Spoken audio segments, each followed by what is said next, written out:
दोस्तों, आपकी नज़र में महाभारत की शुरुआत कहाँ से हुई?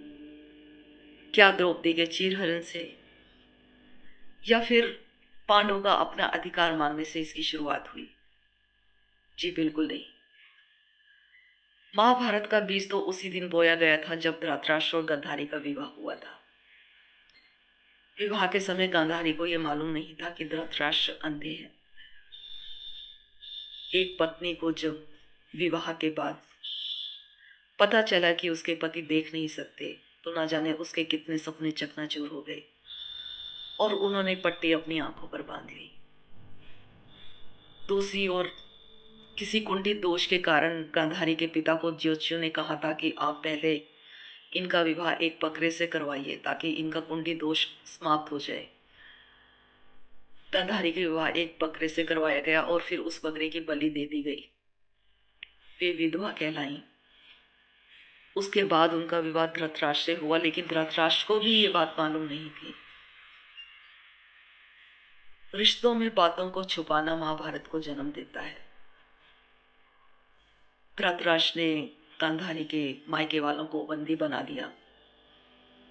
वे उन्हें एक ही वक्त का खाना जेल में देते थे। गांधारी के पिता राजा सुबल ने सोचा कि क्यों ना ये सारा खाना अपने एक ही बच्चे को दे दिया जाए ताकि कोई तो जीवित रहे, क्योंकि एक वक्त के खाने से कोई कितना जीवित रह सकता था। तो सारा खाना धृतराष्ट्र द्वारा जो दिया गया था वो शकुनी को खिलाया गया।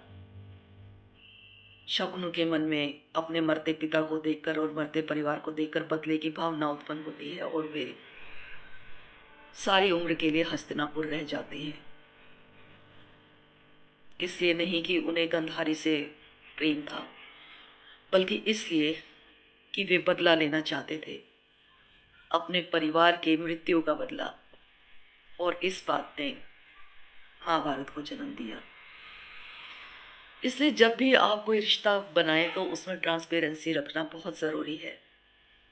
अपनी बातों को छुपाना, अपने को चतुर बनना, ये चीज़ें आपके रिश्तों को बहुत नुकसान पहुंचाती हैं और कोई ना कोई महाभारत आपके जीवन में आकर खड़ा हो जाता है। जय श्री कृष्ण।